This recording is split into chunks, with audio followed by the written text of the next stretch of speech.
Illustration number 21. L, M and N are partners of a firm. They share their profit and loss 40%, 30% and 30% respectively. Balance sheet of the firm as on 31st March 2016 was as under. So balance sheet दे दिया है, हम adjustment पहले tick mark कर लेंगे।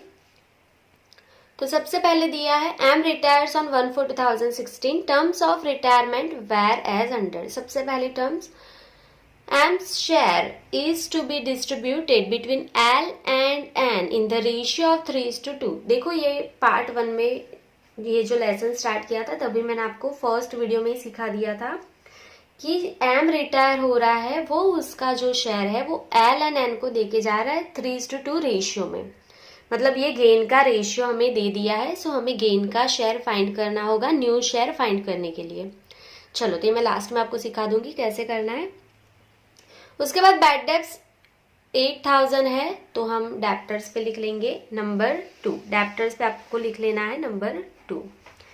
चलो उसके बाद आपको bad debts reserve liabilities side दिया है तो वहां पे भी आपको नंबर 2 लिख लेना है। लायबिलिटीज साइड BDR आपको दिया है, ठीक है। चलिए next, market value of investment is ₹50,000। सो आपको इन्वेस्टमेंट पे लिख लेना है नंबर 3। इन्वेस्टमेंट पे आप लिख लोगे नंबर 3। उसके बाद आपको बोला है market value of building is 2,50,000। So building पे आपको लिखना है नंबर 4। बिल्डिंग पे लिख लेंगे आप नंबर 4। उसके बाद number 5, right of ₹1,560 from furniture. So furniture पे आपको लिखना है नंबर 5, एडजस्टमेंट नंबर 5। उसके बाद आपको बोला है नंबर 6 में the capital of L and N is to be kept in the new profit and loss sharing ratio and all necessary adjustment to be made through their current account. जो new capital है L and N की वो आपको new P&L ratio में रखना है और जो भी डिफरेंस आएगा वो करंट अकाउंट में लेके जाना है। जो हमने प्रीवियस सम सीखा था उसमें आपने सीखा था कि बैंक में कैसे लेके जाते हैं, यहाँ पे हम करंट अकाउंट में लेके जाएंगे। सो इसके लिए स्पेशली आपको करंट अकाउंट बनाने की जरूरत नहीं है। जो भी डिफरेंस आएगा वो हम सिर्फ करंट अकाउंट में लिख देंगे और वो बैलेंस शीट में ट्रांसफर कर देंगे। उसके लिए आपको करंट अकाउंट बनाने की जरूरत नहीं है, ठीक है। उसके बाद नंबर 7 पे बोला है the value of goodwill of the firm is ₹50,000। सो ये न्यू गुडविल है, सो हम डायरेक्टली इसकी एंट्री कर लेंगे। सो अभी कुछ नहीं करेंगे। नंबर 8 में बोला है N accepts creditors of ₹5500 to pay. So जो पार्टनर एन है वो क्रेडिटर को पे करेगा। सो आप क्रेडिटर पे लिख दो नंबर 8। क्लियर। चलिए सो सारे एडजस्टमेंट हमने टिक मार्क कर दिए है, अभी सिर्फ हमें स्टार करना है। आपको पता है लायबिलिटीज साइड देख लो, जो भी एक्यूमुलेटेड रिजर्व है। सो इन्वेस्टमेंट फ्लक्चुएशन रिजर्व उस पर आप स्टार कर दो। उसके ऊपर भी एडजस्टमेंट है, इन्वेस्टमेंट पे एडजस्टमेंट नंबर 3 लिखा है तो इन्वेस्टमेंट फ्लक्चुएशन रिजर्व पे भी नंबर 3 लिख देना। रिपीट कर रही हूँ, इन्वेस्टमेंट पे एडजस्टमेंट है तो इन्वेस्टमेंट फ्लक्चुएशन रिजर्व पे भी नंबर 3 लिख दो और उसके बाजू में ही आप स्टार कर दो। मतलब अगर पैसे बचेंगे तो पार्टनर लेगा, अगर नहीं बचेंगे तो रिवैल्यूएशन में लॉस चला जाएगा, ठीक है। एसेट साइड देखना है, गुडविल नहीं दिया है और आपको लास्ट में देखना है तो डिफर रेवेन्यू एक्सपेंस दिया है आपको। एडवर्टाइजमेंट कैंपेन एक्सपेंडिचर ये हमारा डिफर रेवेन्यू एक्सपेंस है, वहां पे आपको स्टार करना है। ये जो है लॉस या ये जो एक्सपेंस है वो ओल्ड पार्टनर ले लेंगे ओल्ड P&L रेशियो में, ठीक है। चलो तो सारी चीजें कंप्लीट हो गई है। अभी हम यहाँ पे रिवैल्यूएशन अकाउंट बना लेंगे, उसके बाद partners capital account and then balance sheet बना लेंगे एंड शुरू करेंगे इलस्ट्रेशन नंबर 21।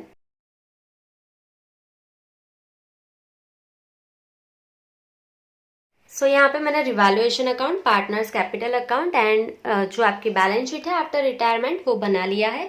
सबसे पहले लायबिलिटीज साइड लास्ट में आप देखोगे कैपिटल अकाउंट की बैलेंस हमें दे दी है। सो सबसे पहले हम कैपिटल में क्रेडिट साइड बैलेंस लिख लेंगे।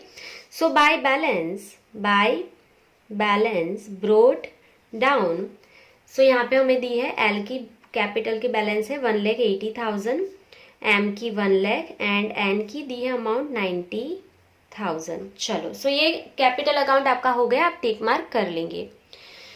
उसके बाद हमें यहाँ पे दिया है क्रेडिटर्स। सबसे पहले लायबिलिटीज साइड सबसे पहले हमें क्रेडिटर्स दिया है। सो क्रेडिटर्स जो है उसकी एंट्री आपको यहाँ पे पता है कि लाइबिलिटीज साइड आएगी यहाँ पे, तो उसके लिए हमें यहाँ पे कैपिटल अकाउंट के लिए जगह छोड़ देनी है। सो यहाँ पे हम लिख लेंगे कैपिटल अकाउंट्स।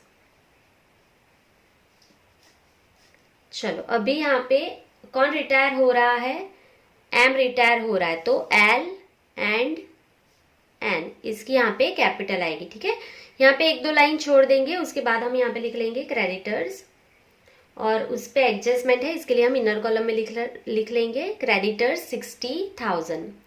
उस पे हमें यहाँ पे एडजस्टमेंट नंबर 8 दिया है। एडजस्टमेंट नंबर 8 में आपको बोला है कि N accept creditor of ₹5,500 to pay.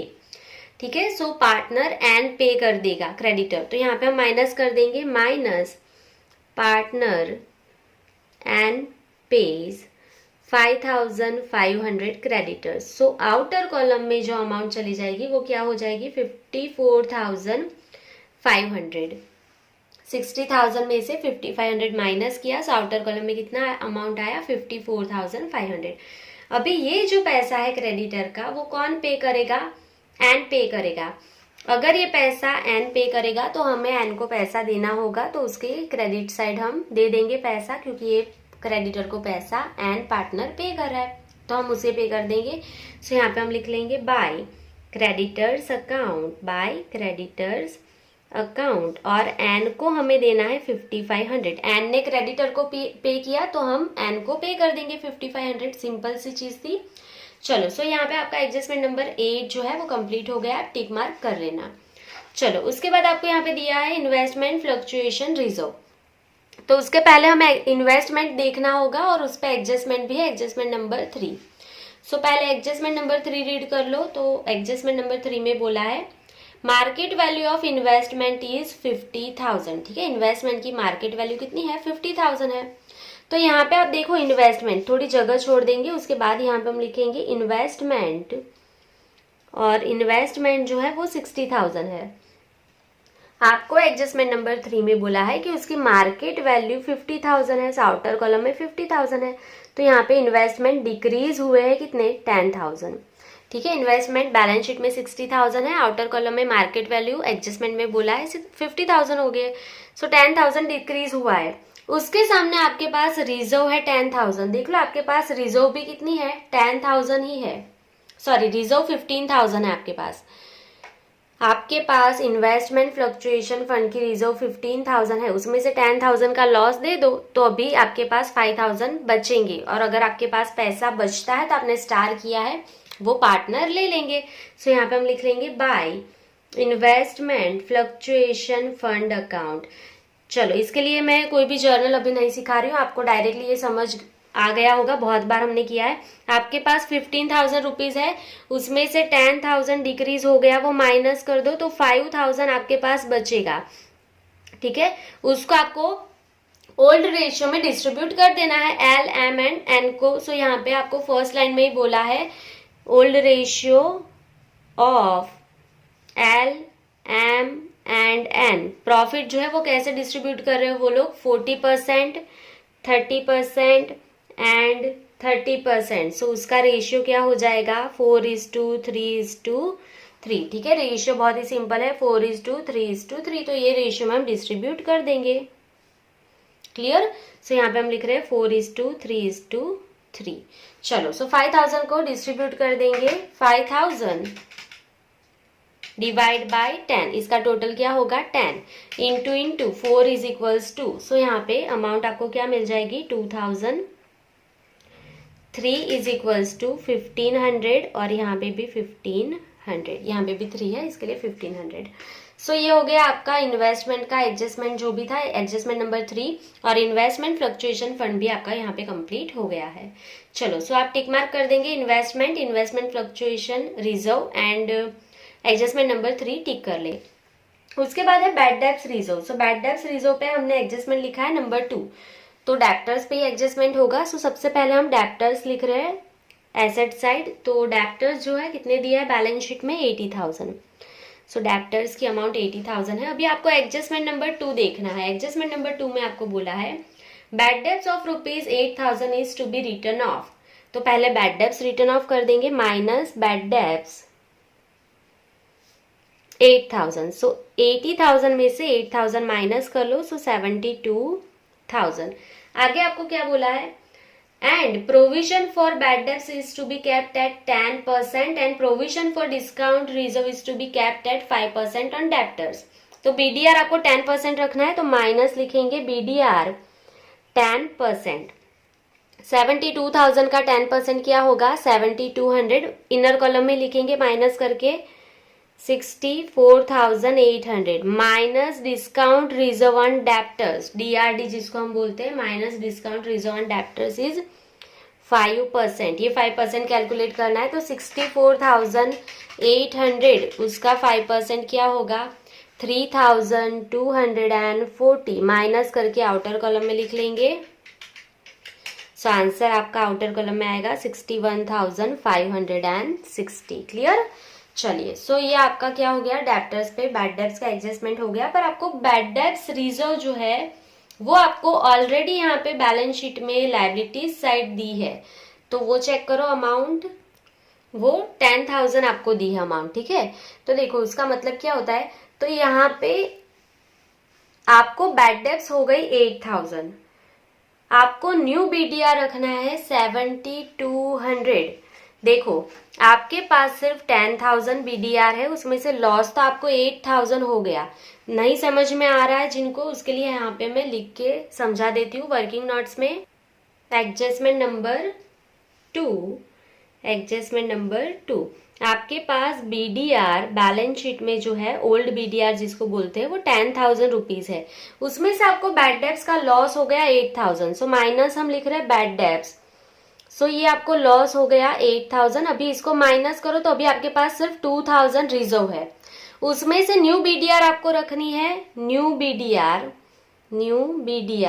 ठीक है, तो ये आपको कितनी रखनी है, 7,200। अगर आप ये माइनस करोगे तो आपका आंसर माइनस में आएगा -5,200। इसका मतलब ये आपको लॉस हो गया। डीआरडी तो अभी तक लिखा ही नहीं, उससे पहले ही लॉस हो गया। ठीक है, DRD discount reserve on debtors तो रखा ही नहीं, उससे पहले ही लॉस हो गया। तो पहले ये देखो, ये तो बाकी है, ये हमारी एंट्री बाकी है, ये लॉस तो हमने लिखा ही नहीं क्योंकि ये इससे पहले ही लॉस हो गया हमें। सो ये लॉस पहले रिवैल्यूएशन के डेबिट साइड लिख लेंगे, रिवैल्यूएशन अकाउंट के डेबिट साइड लिख लेंगे 5,200। ठीक है, सो यहाँ पे हम लिख रहे हैं 2 बैड डेब्ट्स रिजर्व अकाउंट, कितना लॉस हो गया 5,200। ये यहाँ तक हमने कैलकुलेट किया था। डीआरडी का जो लॉस है वो लिखना बाकी है क्योंकि ये भी हमें रिजर्व रखना है, तो हमें लॉस हो गया, तो यहाँ पे ही हम लिख लेंगे 2 discount reserve on debtors account, to discount reserve on debtors account. और यहाँ पे कितना हो गया 3,240। बहुत ही सिंपल है। चलो, तो आई थिंक आपको ये समझ में आ गया है। सो ये आपका हो गया एडजस्टमेंट नंबर 2 कंप्लीट हो गया, आपका डेब्टर्स कंप्लीट हो गया, एंड बैड डेब्ट्स रिजर्व जो बैलेंस शीट में है वो कंप्लीट हो गया। टिक मार्क कर लो। सो आपकी पूरी लायबिलिटीज साइड यहाँ पे कंप्लीट होती है। अभी हम बैलेंस शीट में जाएंगे। बैलेंस शीट में एसेट साइड सबसे पहले कैश दिया है, उस पर कोई भी एडजस्टमेंट नहीं है। सो यहाँ पे मैं लिख रही हूँ बैलेंस शीट में asset side cash 13,000, outer column में कोई भी एडजस्टमेंट नहीं है। टिक कर लोगे आप। उसके बाद दिया है स्टॉक। सो स्टॉक भी हमारी करंट एसेट है, बैलेंस शीट में यहीं पे कोई भी एडजस्टमेंट नहीं है, तो आउटर कॉलम में मैं लिख रही हूँ 32,000, कोई भी एडजस्टमेंट नहीं था। उसके बाद डेब्टर्स हो गए, आपने टिक कर लिए। इन्वेस्टमेंट हो गया, आपने टिक कर लिया होगा। उसके बाद बिल्डिंग है। सो यहाँ पे फिक्स एसेट में मतलब ऊपर लिखेंगे बिल्डिंग, उसके ऊपर एडजस्टमेंट है, तो मैं इनर कॉलम में लिख रही हूँ बिल्डिंग 2,20,000। अभी आप देखो बिल्डिंग पे एडजस्टमेंट नंबर 4 है। सो एडजस्टमेंट नंबर 4 में बोला है market value of building is 2,50,000, मतलब आउटर कॉलम में 2,50,000 लिखना है। तो यहाँ पे इंक्रीज है प्लस इंक्रीज, कितना इंक्रीज हुआ होगा यहाँ पे बिल्डिंग में, तो आप देख लो 30,000 का इंक्रीज है। अगर एसेट इंक्रीज होता है तो प्रॉफिट होता है, प्रॉफिट होता है तो रिवैल्यूएशन में क्रेडिट। तो यहाँ पे हम लिख लेंगे बाय बिल्डिंग अकाउंट, कितनी इंक्रीज हुई वैल्यू उसकी 30,000। क्लियर। चलो, सो ये आपका हो गया बिल्डिंग, और एडजस्टमेंट नंबर उस पे बिल्डिंग पे जो भी था वो कंप्लीट हो गया। एडजस्टमेंट नंबर 4 था। ठीक है, चलो, सो आप टिक मार्क कर लो इतना। बिल्डिंग के बाद आपको दिया है फर्नीचर, उस पे भी एडजस्टमेंट नंबर 5 है। सो यहाँ पे बैलेंस शीट में हम फर्नीचर लिख लेंगे।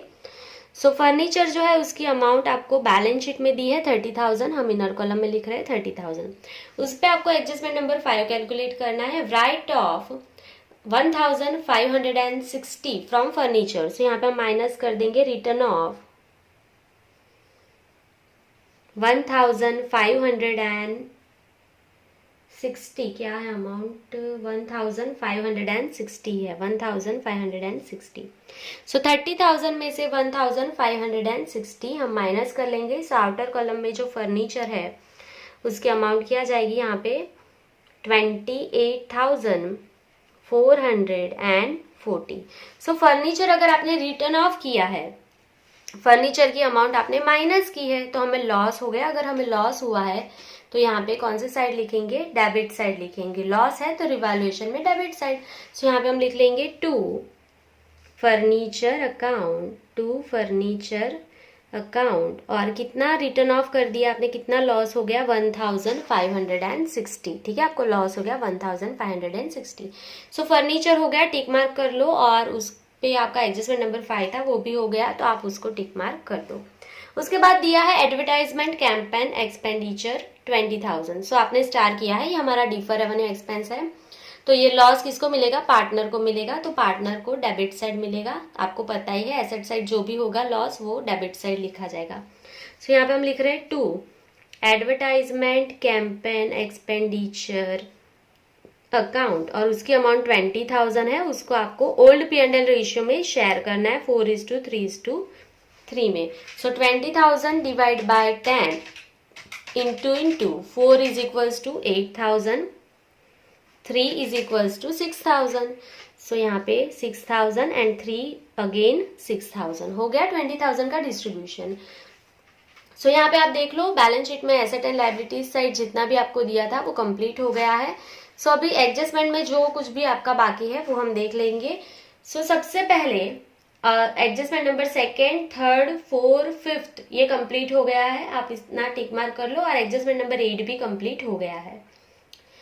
चलो सबसे पहले न्यू गुडविल हमें कैलकुलेट करनी है, तो उसके लिए आपको गेन रेशियो दे दिया है। देखो गुडविल के लिए हमें गेन रेशियो चाहिए, वो हमारे पास ऑलरेडी है, तो बहुत ही सिंपल है। ये वाले सम में गेन रेशियो डायरेक्टली दे दिया है, और वैल्यू ऑफ गुडविल हमारे पास है, तो गेन रेशियो नहीं फाइंड करेंगे, डायरेक्टली गुडविल का कैलकुलेशन हो सकता है। सो यहाँ पे मैं लिख रही हूँ एडजस्टमेंट नंबर 7। ठीक है, सो गुडविल जो है फर्म की, टोटल गुडविल कितनी है, total goodwill is equals to 50,000, और आपको गेन रेशियो दे दिया है। फर्स्ट एडजस्टमेंट में देखो आपको गेन रेशियो दे दिया है कि एम जो है उसका शेयर देके जा रहा है 3:2 में एल एंड एन को, तो ये हमारा गेन रेशियो हो गया। टोटल कितना है 5, तो हमारे पास गेन रेशियो है, गुडविल है, तो हम फाइंड कर सकते हैं गुडविल की अमाउंट डायरेक्टली। तो एम रिटायर हो रहा है ना, तो M's share in goodwill is equals to 50,000 into, यहाँ पे देख लो कौन रिटायर हो रहा है, एम रिटायर हो रहा है। चलो यहाँ पे मैं अंडरलाइन करके दिखा रही हूँ, रिटायर कौन हो रहा है, एम रिटायर हो रहा है। सो एम का शेयर जो है गुडविल में वो कितना होगा, यहाँ पे तो देख लो एम बीच में, तो इसका 3/10। सो इंटू यहाँ पे क्या करेंगे 3/10, सो उसका शेयर कितना हो गया 15,000। एम का शेयर गुडविल में 15,000 मिल गया आपको, बहुत सिंपल था।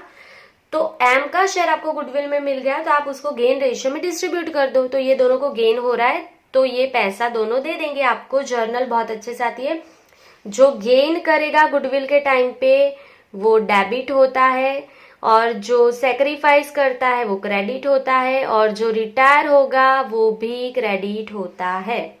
ठीक है, चलो तो ये आपको पता है। तो यहाँ पे किसी ने सेक्रीफाइस नहीं किया है, ये दोनों ने गेन किया है, एल एंड एन ने, तो उसको डेबिट कर देंगे।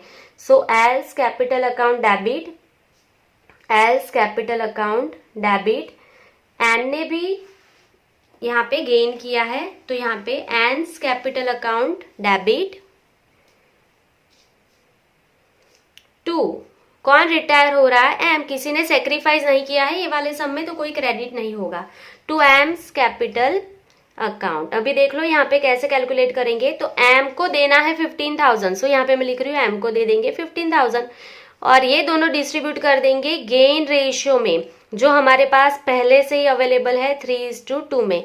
सो 15,000 को मैं डिस्ट्रीब्यूट कर दूंगी 3:2। सो यहाँ पे 3:2 मतलब उसका टोटल 5 है। So 15,000 divide by 5 into 3 is equals to इसको 9,000 एंड 2 इज इक्वल्स टू 6,000। तो ये गुडविल बहुत इजीली हो गया। ये वाले सब में आपको पता है गेन रेशियो दे दिया था, तो गुडविल बहुत ही आसानी से फाइंड कर सकते थे। तो चलो इसका सिर्फ पोस्टिंग कर देंगे अभी यहाँ पे कैपिटल अकाउंट में। तो देखो एल्स कैपिटल अकाउंट डेबिट हुआ, तो एल के कॉलम में यहाँ पे डेबिट साइड जाके आपको अमाउंट लिखनी है कितनी, 9,000। ऑपोजिट कौन है, एम, तो यहाँ पे लिख लेंगे 2 एम्स कैपिटल अकाउंट। क्लियर। और यहाँ पे एन डेबिट हुआ 6,000, सो एन में लिख देंगे 6,000 और ऑपोजिट कौन, एम्स कैपिटल अकाउंट। क्लियर। चलिए इसका मतलब क्या है, एम रिटायर हो रहा है ना, तो एल एंड एन उसको पैसा दे देंगे एम को, और एम को पैसा मिलेगा। तो एम के यहाँ पे देखो क्रेडिट साइड एम को पैसा मिलेगा टोटल 15,000, 9,000 उसको कौन देगा, 9,000 एल देगा। सो यहाँ पे हम लिखेंगे by L's capital account and 6,000 उसको एन देगा। सो यहाँ पे हम लिखेंगे बाय एन्स कैपिटल अकाउंट। बहुत ही सिंपल है, पोस्टिंग आती है तो वैसे करो, नहीं समझ में आता है तो एम को पैसा मिलेगा 15,000, 9,000 एल देगा, 6,000 एन देगा, और यहाँ पे ये दोनों पैसा दे देंगे एम को, तो ये डेबिट हो गया।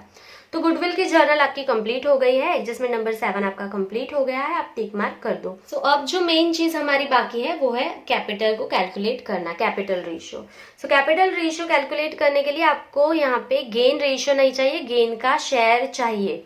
तो मैंने आपको वीडियो के ये जो लेसन है उसके फर्स्ट वीडियो में एक्सप्लेन कर दिया था कि आपको रेशियो, गेन रेशियो दिया है तो उस पे से आप गेन का शेयर कैसे फाइंड करोगे, ये मैंने आपको सिखाया था। अगर नहीं सीखा है तो आपने पहले फर्स्ट पार्ट देख लो अच्छे से, उसके बाद ही ये वाला सम समझना तो जल्दी समझ आ जाएगा। चलो सो अभी क्या करना है, जो आपकी कैपिटल होगी उसको आपको न्यू रेशियो में रखना है। तो न्यू रेशियो चाहिए सबसे पहले, और कैपिटल का जो एडजस्टमेंट है वो आपको एडजस्टमेंट नंबर 6 में बोला है। सो एडजस्टमेंट नंबर 6, उसके लिए आपको चाहिए न्यू रेशियो। आपको न्यू रेशियो यहाँ पे फाइंड करना है। सो न्यू जो रेशियो है उसका फॉर्मूला आपको पता है। अगर आपको गेन रेशियो का फॉर्मूला आता है तो न्यू रेशियो का फॉर्मूला उस पे से हमने बनाया था। तो यहाँ पे हम क्या लिखेंगे, ओल्ड शेयर प्लस गेन, और ब्रैकेट में मैं लिख रही हूँ शेयर, क्योंकि रेशियो नहीं काम आएगा, आपको गेन का शेयर चाहिए। ठीक है। तो यहाँ पे आपके पास ओल्ड शेयर तो है, जो नहीं है वो गेन का शेयर है। तो यहाँ पे मैं 2 लाइन छोड़ रही हूँ। उसके बाद हम यहाँ पे लिखेंगे गेन शेयर। आपको गेन का शेयर फाइंड करना है। तो गेन का शेयर कैसे फाइंड करोगे, बहुत ही सिंपल, मैंने आपको सिखाया था। तो देख लो, एम रिटायर हो रहा है, ठीक है, एम रिटायर हो रहा है, उसका जो शेयर है वो दोनों को देके जाएगा, एल को एंड एन को।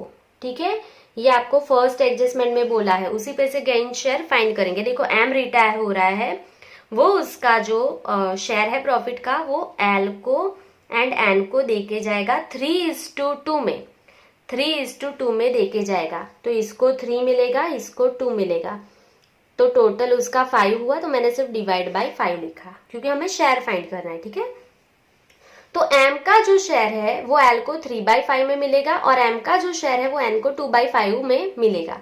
तो एम का शेयर कितना है, तो यहाँ पे मैंने अंडरलाइन किया है, एम का शेयर 3/10 है। सो एम का शेयर 3/10 है, उसमें से एल को 3/5 मिल जाएगा। सो 3/10 इंटू 3/5 ये एल को मिलेगा शेयर, और 3/10 जो एम का शेयर है उसमें से एन को मिलेगा 2/5। बहुत ही सिंपल है। तो आपको यहाँ पे गेन का शेयर मिल जाएगा। तो देखो 3 3 जा 9 डिवाइड बाय 10 इंटू 5 50 मिल गया 9/50। चलो आई थिंक आपको ये पूरा समझ में आ गया है। अभी इसका भी मल्टीप्लाई करेंगे, 3 2 जा 6 डिवाइड बाय 10 इंटू 5 50। तो ये हमें गेन का शेयर मिल गया। अगर आपके पास गेन का शेयर है तो अब आप यहाँ पे न्यू रेशियो फाइंड कर सकते हो। तो सबसे पहले एल का न्यू रेशियो फाइंड कर ले। So L's new ratio is equals to old share, L का ओल्ड शेयर 4/10, ठीक है, 4/10 प्लस उसका गेन का शेयर कितना है 9/50। तो यहाँ पे 10 है, डिवाइड में आपको 50 लाना है, सो 5 से मल्टीप्लाई करेंगे, 10 5 सा 50 हो जाएगा। सो 5 से एलसीएम ले लो, 5 4 जा 20 प्लस 9 होल डिवाइड बाई 50। तो आंसर क्या आएगा 29/50। क्लियर। चलो उसके बाद हम कौन सा एन का न्यू शेयर फाइंड कर लो। So N's new ratio is equals to N का ओल्ड शेयर। एन का ओल्ड शेयर कितना है 3/10 प्लस उसका गेन शेयर हमने यहाँ पे फाइंड किया है 6/50। सो आंसर यहाँ पे अगेन 5 से एलसीएम ले लो, तो डिवाइड में होल डिवाइड बाई 50 आ जाएगा। सो 5 3 जा 15, 15 प्लस 6 होल डिवाइड बाई 50। देखो बहुत सिंपल था, 15 plus 6 whole divide by 50। So answer आपको मिल गया 21/50। क्लियर।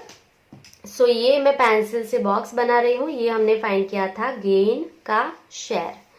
तो अभी इसके लिए आपको यहाँ पे न्यू रेशियो मिल गया, therefore new ratio is equals to L is to N is equals to 29:21। आपका न्यू रेशियो क्या हो गया 29/50 एंड 21/50, डिनोमिनेटर इक्वल है। सो न्यू रेशियो क्या है सम में 29:21। चलो तो आई थिंक आपको न्यू रेशियो कैसे कैलकुलेट करना था वो अच्छे से समझ में आ गया है अभी तक। तो अब हमें क्या करना है, न्यू रेशियो में आपको कैपिटल रखना है। तो उसके लिए मैंने बोला है रिवैल्यूएशन अकाउंट को क्लोज करके पहले कैपिटल में लेके आना पड़ेगा, प्रॉफिट या लॉस जो भी होगा वो, उसके बाद ही आप कैलकुलेट कर पाओगे आगे का। चलिए सो यहाँ पे रिवैल्यूएशन अकाउंट क्लोज कर लेंगे। तो यहाँ पे देख लो कौन से साइड का टोटल ज्यादा है। सो क्रेडिट साइड का ज्यादा है, सो यहाँ पे हम लिख रहे हैं 30,000। क्रेडिट साइड का टोटल 30,000 है, उसमें से आप डेबिट साइड की अमाउंट माइनस करेंगे। सो 30,000 माइनस 5200, 3,240, 1,560। सो यहाँ पे आपका आंसर आएगा 20,000। ये 20,000 कैपिटल में क्रेडिट साइड जाएगा। सो क्रेडिट साइड किसकी होती है, प्रॉफिट की होती है। सो यहाँ पे हम लिखेंगे to partners capital account in bracket profit, और ये आप डिस्ट्रीब्यूट करेंगे ओल्ड रेशियो में 4:3:3 में। चलो सो 20,000 को डिस्ट्रीब्यूट कर दो LMN, 3 पार्टनर है। 20,000 by 10 into 4 is equals to 8,000, 3 is equals to 6,000 and 6,000। So profit हमने डिस्ट्रीब्यूट कर दिया, इसको ऑपोजिट साइड लेके आएंगे by revaluation account, by revaluation account. चलो सो यहाँ पे हम लिख लेंगे 8,000, 6,000 एंड 6,000। क्लियर। तो ये प्रॉफिट आप लेके आ गए। अभी देखो कौन रिटायर हो रहा है, एम रिटायर हो रहा है। सबसे पहले एम को क्लोज कर दो, जल्दी हो जाएगा सब।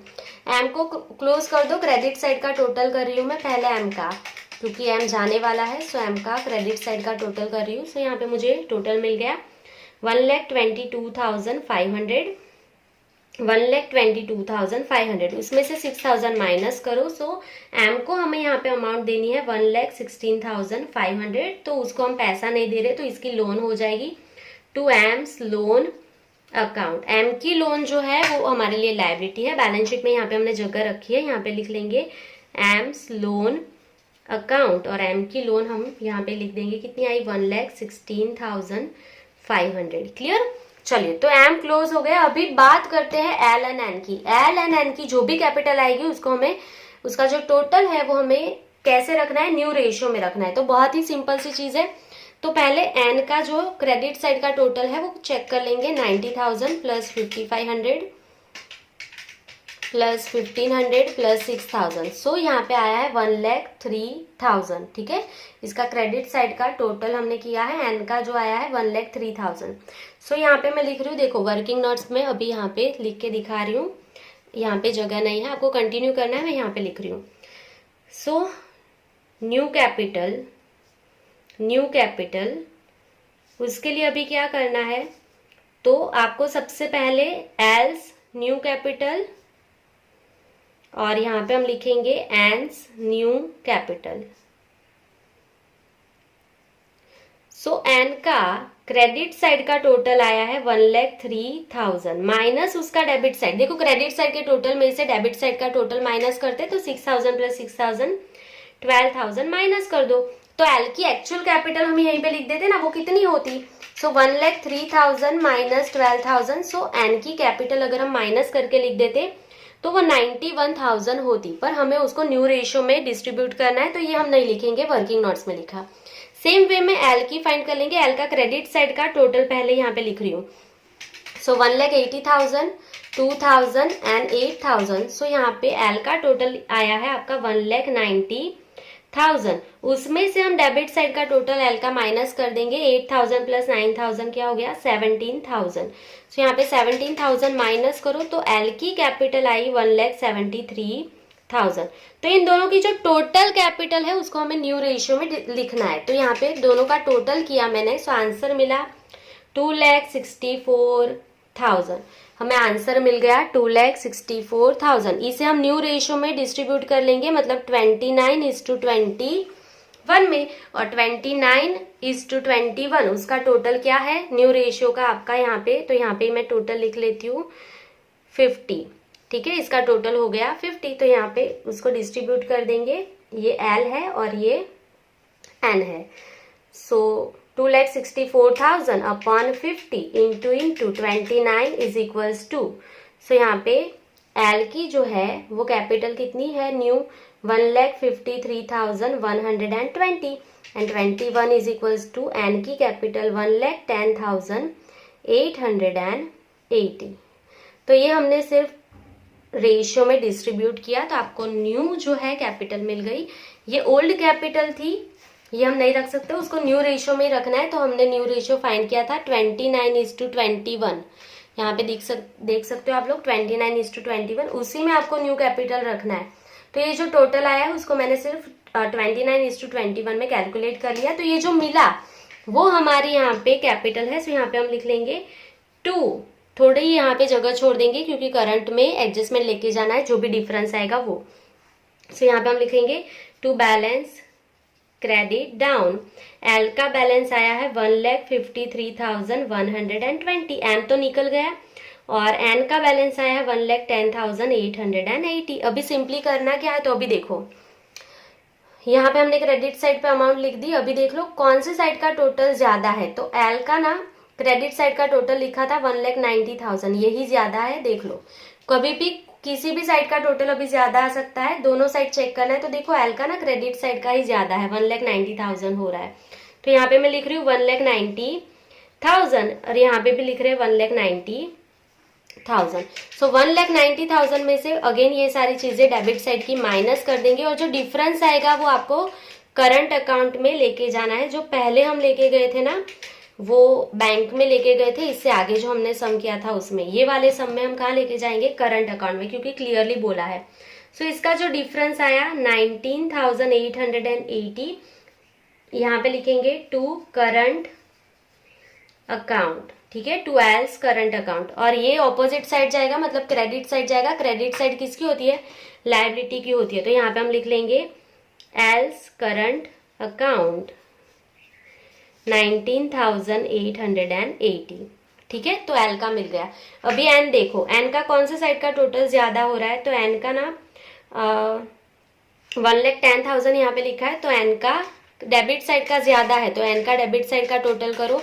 जिनको नहीं समझ में आता है वो दोनों टोटल पेंसिल से ऊपर लिख दे, फिर जो ज्यादा है वो लिखना। सो यहाँ पे एन का डेबिट साइड का टोटल ज्यादा है, वो दोनों तरफ लिख रहे हैं हम लोग। उसमें से क्रेडिट साइड का माइनस कर देंगे अमाउंट। सो यहाँ पे जो डिफरेंस आएगा वो आ रहा है 19,880। ये हमें ट्रांसफर करना है कहाँ पे? करंट अकाउंट में। सो यहाँ पे हम लिख लेंगे बाय करंट अकाउंट, और ये जाएगा ऑपोजिट साइड, मतलब कौन से side? Debit side. Debit side किसकी होती है? एसेट की। तो यहाँ पे एसेट में लास्ट में लिखना है कौन है? एन। तो एन्स करंट अकाउंट, और एन का करंट अकाउंट कितना है? 19,880। क्लियर? चलो, सो आई थिंक आपको ये पूरा समझ में आ गया है। अभी सिर्फ यहाँ पे कैपिटल अकाउंट लिखना बाकी है। सो हमने ऑलरेडी फाइंड कर लिया। एल की कैपिटल बैलेंस कैरी फॉरवर्ड में लिखा है 1,53,120 एंड 1,10,880, और उसका टोटल यहाँ पे हमने किया ही है 2,64,000। क्लियर? चलो, तो ये सारी चीजें कंप्लीट हो गई है। अभी हम सिर्फ टोटल कर लेंगे।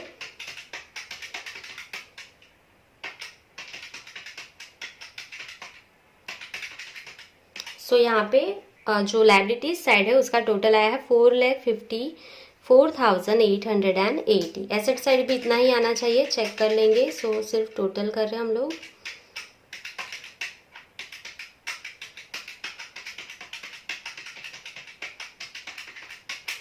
सो आपका एसेट साइड भी आ गया है 4,54,880। सो आई थिंक आपको पूरा सम समझ में आ गया है, कोई भी डाउट नहीं होगा आपको। गुडविल के लिए बहुत ही सिंपल था क्योंकि गेन रेशियो दे दिया था। सिर्फ न्यू शेयर फाइंड करने के लिए आपको गेन का शेयर चाहिए, वो भी बहुत सिंपल वे में मैंने आपको सिखाया है। कोई भी डाउट नहीं होगा। इसके बाद आप न्यू कैपिटल यहाँ पे कैलकुलेट करना और अच्छे से इसको डिस्ट्रीब्यूट कर दो न्यू रेशियो में, तो ये हो गया। आप यहाँ पे बैलेंस लिख लो, ये बैलेंस शीट में जाएगी। जो डिफरेंस आएगा, अगर बोला है तो करंट में लेके जाओ, नहीं बोला है तो बैंक में ही लेके जाना है, ठीक है। बहुत सिंपल रूल है। अगर बोला है तो करंट में जाएगा, नहीं बोला है तो कैश और बैंक में उसको ट्रांसफर कर देना, तो ये सम आपका कंप्लीट हो जाएगा। सो आई थिंक आपको पूरा विदाउट डाउट सम समझ में आ गया है। आप इसका स्क्रीनशॉट ले ले और वर्किंग नोट्स अच्छे से लिखना, सो सम में कभी मिस्टेक नहीं होगी। सो आज के लिए बस इतना ही। Thank you for watching, keep learning.